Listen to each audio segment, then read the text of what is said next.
오늘 말씀은 무슨 말씀이냐? 바울이 복음을 전하다가 회당에서 쟁론하는 굉장히 핍박을 받는 메시지입니다. 우리에게 왜 고난과 위기와 핍박이 오는가? 그걸 붙잡아야 해요. 하나님 자녀라면, 전도자라면 반드시 핍박을 받게 되어 있습니다. 이때 하나님의 참 응답을 받아요. 여러분들이 고난 오는 것, 핍박 오는 것을 해석을 잘못해버리면 전혀 말씀이 나하고 상관없이 됩니다. 핍박과 고난이 오는데 반드시 하나님의 축복과 계획이 있는 것이에요. 그런데 우리는 피하려 하고 빨리 해결하려고 합니다. 하나님이 필요해서 주시는 건데 나에게 잘못된 것을 고치고 축복하시려고 하시는데 우리는 빨리 피하려 해요.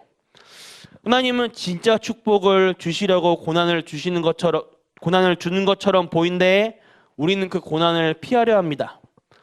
하나님은 제대로 된 축복을 주시려고 하는데 우린 자꾸 그걸 피하고 도망가려 해요.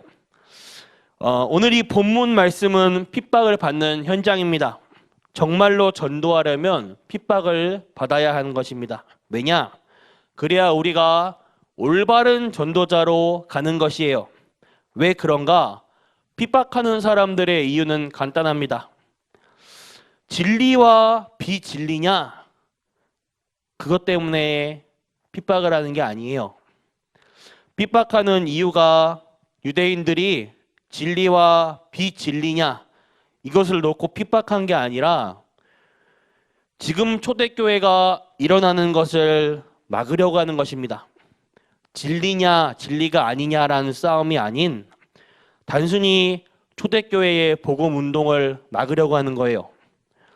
우리하고 다르니까 이단, 그 다음에 저걸 막아야 한다. 수단과 방법을 가리지 않고 막았어요. 이게 핍박하는 자들입니다. 그러면 대부분 사람들은 아무것도 모르고 그 분위기를 따라가는 거예요. 우리 한 명 한 명이 고난당하는 것처럼 보여도 올바른 복음이라면 그게 빛의 세계로 바뀌는 것입니다. 그걸 아는 사람들이 순교를 한 거예요. 순교는 죽는 건데 아무나 하는 것이 아니에요. 그러나 죽은 게 아닙니다. 지금도 계속 응답이 오고 있어요. 왜 핍박을 받는 자가 하나님의 사람인가? 자세히 볼 필요가 있습니다. 첫 번째로 근본적으로 저주의 길과 축복의 길이 있기 때문입니다. 이 복음을 막는 유대인들은 근본적으로 저주의 길에 섰습니다. 죽는 것을 알면서도 복음을 전한 초대교회는 근본적으로 축복의 길에 섰어요. 그래서 핍박받는 것이 중요합니다. 오늘 본문 말씀은 15절로 바울이 회당장에게 하는 말입니다. 바울이 그리스도가 성취된 언약의 증인이라고 증거했어요. 오늘 본문 말씀을 보면 이 복음을 막는 유대인들은 근본적으로 저주의 길, 예수가 그리스도 아니라 이것을 말하고 있습니다. 유대인들은 철저한 선민사상이라는 옛 틀이 있어요. 그 옛 틀에 못 벗어납니다. 들어보시겠습니까? 유대인들의 문제가 무엇인지. 예수가 그리스도, 메시아가 아니라는 거예요. 그러면 누가 메시아냐? 모든 나라를 무너뜨리고 이스라엘 나라만 세우는 메시아가 메시아라는 거예요. 모든 나라는 이방인이고 이스라엘 유대 나라만 왕 같은 제사장이 되는 국가라는 말이에요. 그러니 지금도 그리스도가 안 왔다고 하는 것입니다. 그래서 유대인 예틀을 못 보던 유대인들이 결국 지구상의 최고의 범죄를 저지릅니다. 예수님을 십자가에 매달아 죽였어요. 근본적으로 저주의 길에 섰습니다. 이 복음을 죽는 줄 알면서도 전한 초대교회는 근본적으로 축복의 길에 섰습니다.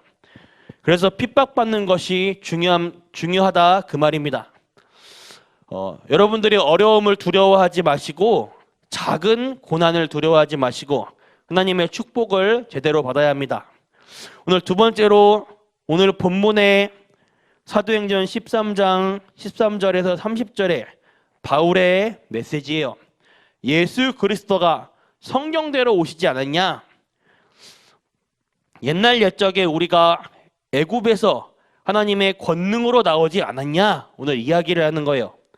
18절에 광야에서 40년 동안 가는데 하나님이 지키시지 않았냐? 19절에는 가나안 땅 입구에 갈 수 있도록 하나님이 승리를 주시지 아니하였냐? 지금 그 증거를 얘기하고 있습니다. 20절에서 24절에 사사시대를 거치면서 하나님은 우리를 보호하지 않았냐? 그 뒤에 왕을 달라고 해서 하나님이 사울 왕을 주었는데 그 왕이 실패하고 난 뒤에 하나님이 참된 왕을 주셨는데 그 왕이 다윗 왕이다. 그런데 다윗이 육신의 후손을 타고 예수 그리스도가 오시지 않았느냐? 너희들이 인정하는 제사장 세례 요한이 메시아가 왔다고 증언하지 않았냐? 25절에서 30절에 그를 너희들이 십자가에 못 박았는데 부활하지 않았냐? 나는 거기에 증인이다. 오늘 본문 말씀은 그 내용입니다. 유대인이 어떻게 되었는가? 바리새인이었던 바울이 하는 메시지를 듣고 야 그래 네 말이 맞구나 그래야 하는데 참 회개해야 하는데 오히려 바울을 죽이려고 했습니다. 핍박하는 자는 절대 회개하지 않습니다. 바울을 죽이라고 했어요. 이래서 바울을 죽이는 특별 부대가 구성됩니다. 바울을 잡아야 하니까 그 팀으로 잡으려 하였어요. 그 결과 유대인들이 어떻게 되었냐? 그렇게 한 지 30년도 안 가서 유대인의 성전은 무너집니다. 그 후손들은 20 몇 개의 나라로 흩어지고 비참하게 죽습니다. 그것이 유대인의 말로예요. 그 중에 복음 전하는 사람들은 점점 커져서 전 세계를 살려냈습니다. 핍박받는다는 것을 해석을 잘해야 돼요. 우리가 복음 때문에 고난받는다는 것을 해석을 잘해야 합니다. 핍박은 종말까지 계속 가기 때문에 핍박받는 자가 참된 하나님의 사람입니다. 그래서 하나님과 방향 맞추면 핍박은 영원한 응답과 연결됩니다. 오늘 결론입니다. 바울은요 공통점이 있어요.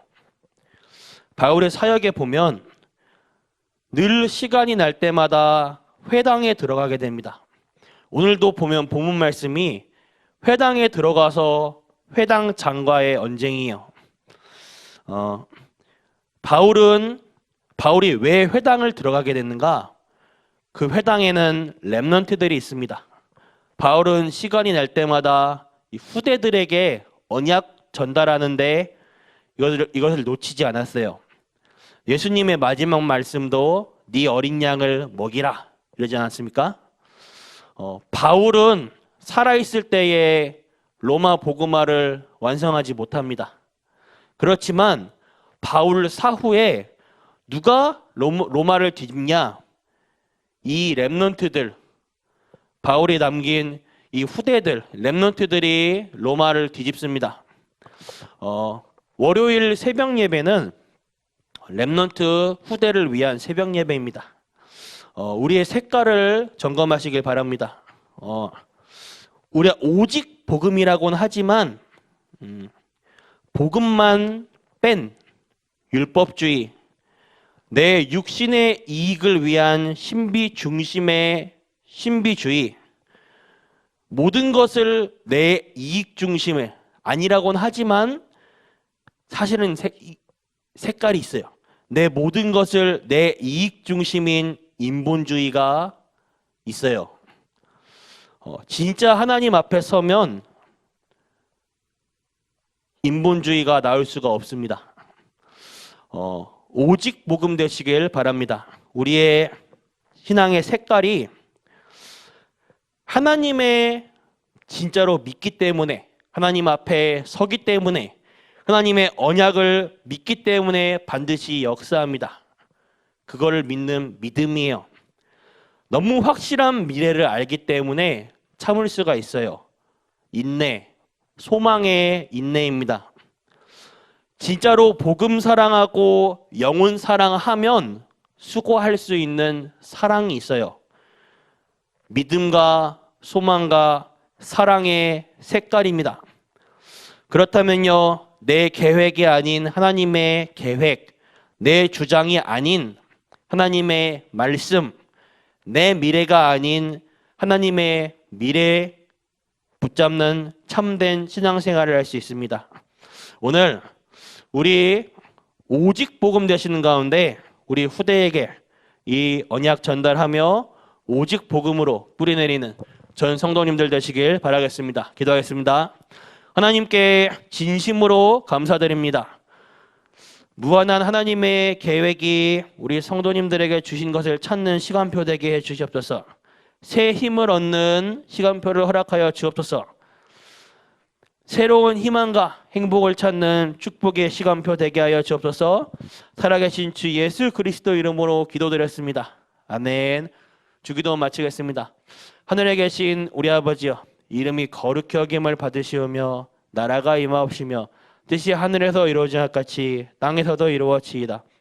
오늘날 우리에게 일용할 양식 주옵시고 우리가 우리에게 죄 지은 자를 사하여 준 것 같이 우리 죄를 사하여 주시옵고 우리를 시험에 들게 하지 마시며 다만 악에서 구하옵소서. 대개 나라와 권세와 영광이 아버지께 영원히 있사옵나이다.